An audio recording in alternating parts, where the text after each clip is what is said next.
أعوذ بالله من الشيطان الرجيم. بسم الله الرحمن الرحيم. يريدون ليطفئوا نور الله بأفواههم والله متم نوره ولو كره الكافرون. Sadaqallahul azim. Bapak Ibu Allah yang dimuliakan, kembali kita bersyukur kepada Allah Subhanahu wa taala dengan mengucapkan alhamdulillahirabbil alamin atas nikmat yang senantiasa Allah berikan kepada kita. Salawat dan salam kita mohonkan kepada Allah, semoga senantiasa tercurah untuk Nabi Muhammad sallallahu alaihi wasallam. Bapak Ibu Allah, hari ini kita berada pada tanggal 18 Agustus 2024. Tentu kita tidak melupakan sejarah tentang perjuangan kemerdekaan Republik Indonesia. Di samping itu, tentu kita juga mengingat bahwasanya kewajiban kita terhadap agama kita ini ada 5 macamnya. Ini juga harga mati. Kewajiban kita kepada agama kita ada 5. Yang pertama, suatu kewajiban bagi seorang muslim untuk meyakini agamanya dengan benar, meyakini agamanya secara total, secara kafah. Artinya apa? Seorang muslim wajib berkeyakinan bahwa agama Islam ini agama benar, agama yang benar secara total diyakini. Dalam surah Al-Baqarah Allah jelaskan, ya ayyuhalladzina amanu dukhulu fis-silmi kafah.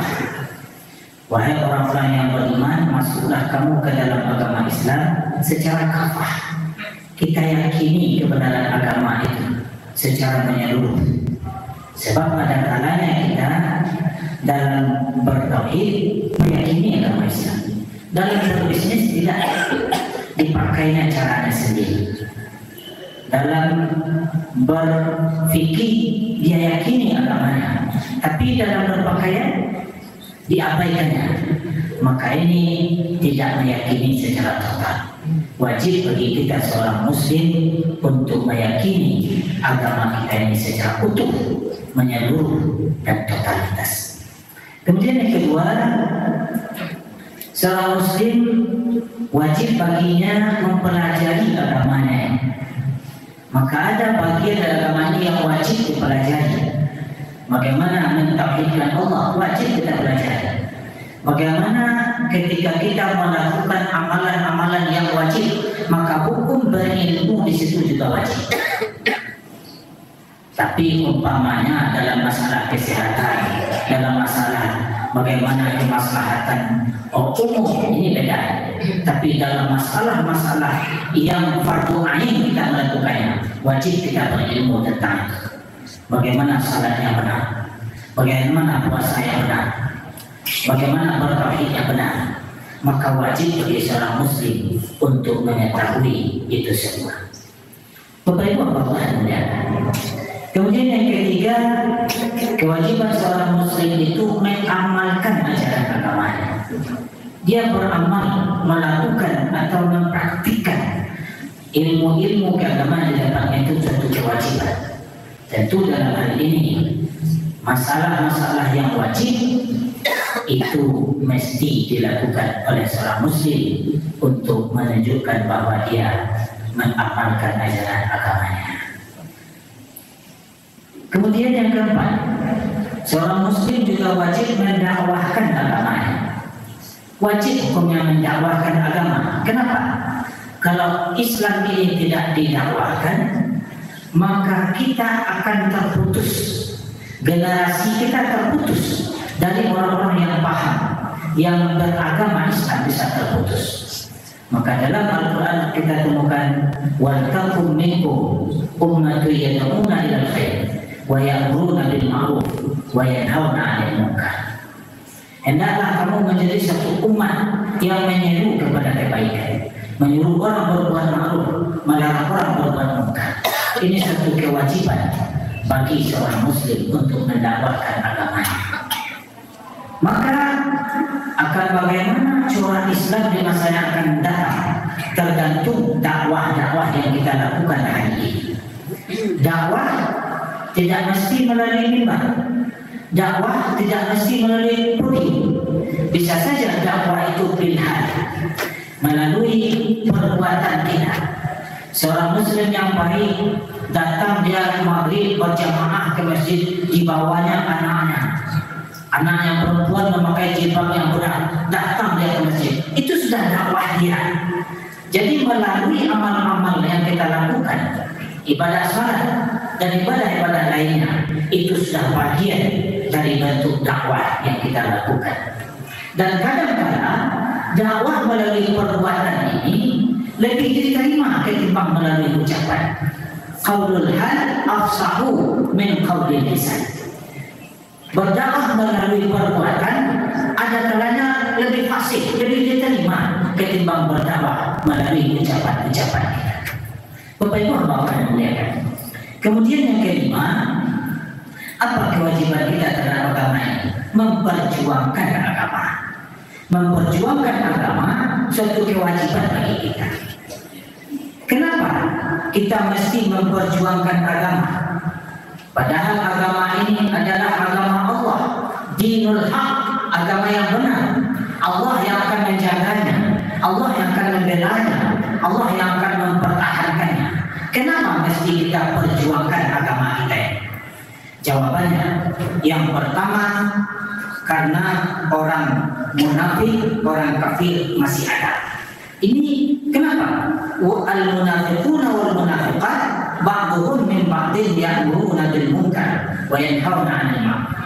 Orang-orang munafik, laki-laki dan perempuan, antara mereka bekerja sama mereka untuk menyuruh orang berbuat munkar, melarang orang berbuat baik.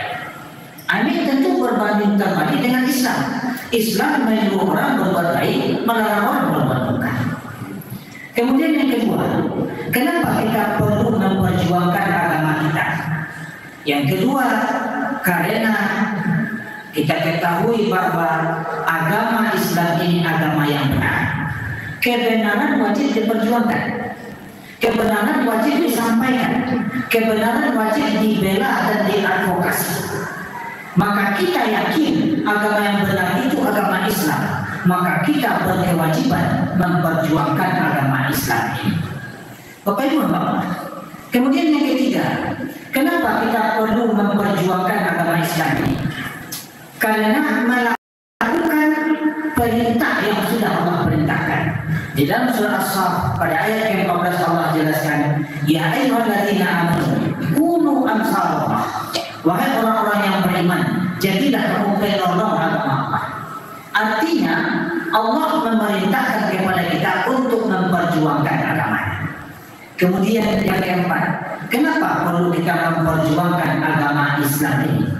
Karena dengan memperjuangkan agama Islam, suatu wasilah bagi kita untuk mendapatkan pertolongan Allah.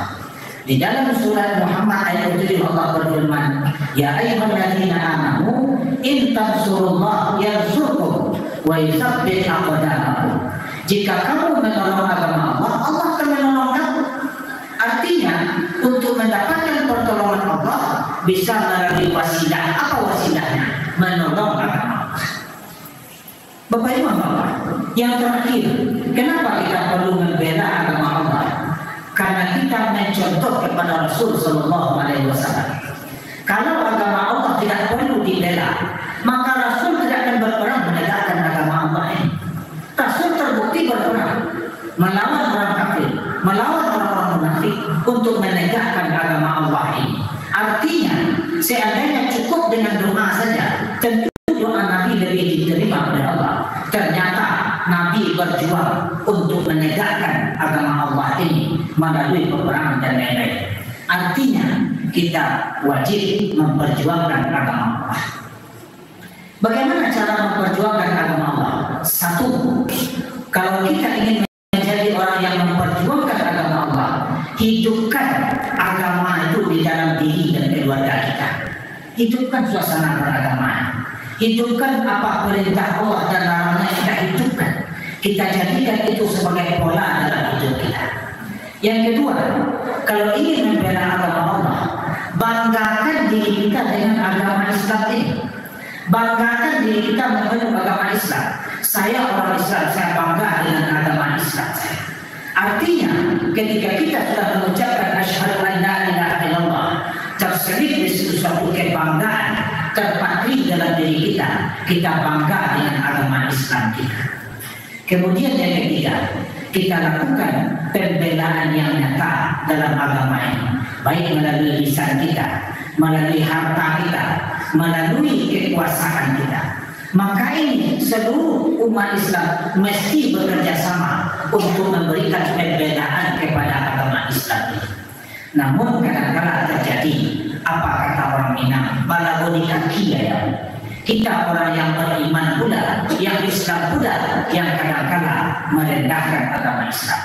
Terjadi kasus di pesantren. Kita orang beriman pula menjadi pesantren tutup. Apakah dengan menutup pesantren selesai masalah? Tidak selesai. Tutup pesantren tidak tutup selesai. Mengadu itu kejadian di pesantren. Apakah selesai masalah? Tidak. Sudah ribuan yang lahir ulama dari pesantren itu. Kemudian terjadi sekali ini masalah. Nah, kita orang beriman pula, yang Islam pula mengatakan atau tidak pesantren itu. Itu yang disebutkan orang anggaplah dua tak jatuh anak rajul ditipunya. Sekali hujan dibuat panennya setahun. Artinya apa? Jangan dari mulut kita orang beriman pula keluar pernyataan yang seperti itu. Kita berikan advokasi, pembelaan, kemudian kita tentu tidak merespui pula perbuatan-perbuatan buruk itu terjadi dimanapun termasuk di pesantren. Tapi bukan berarti kita pula yang mengatakan menyuarakan pesantren itu ditutup. Bapak Ibu Allah Jalla, termasuk perjuangan itu, bagaimana kita hidup dalam suasana berkeberagamaan, nampak perjuangan. Apalagi kemarin itu senang heboh, apa ya? Dilarangnya berjilbab bagi orang yang bergerak bendera 17 Agustus. Heboh semuanya. Kenapa itu? Ini masuk ke dalam perjuangan. Ini sudah memperjuangkan. Heboh di media sosial. Heboh semua ulama heboh. Kenapa? Karena ini menunjukkan hal-hal yang tidak baik terhadap perkembangan agama kita. Maka sejatinya kita bersatu padu, ke bukit sama mendaki, ke bulan sama meluru, bersama-sama kita memberikan pembelaan kepada agama kita. Kenapa? Karena itu merupakan maruah kita sebagai umat Islam. Kita sepakat kalau ada umpamanya dari anak generasi kemenakan kita yang tidak berjilbab, contohnya tidak berjilbab ya, kita ajari, kita dakwahi.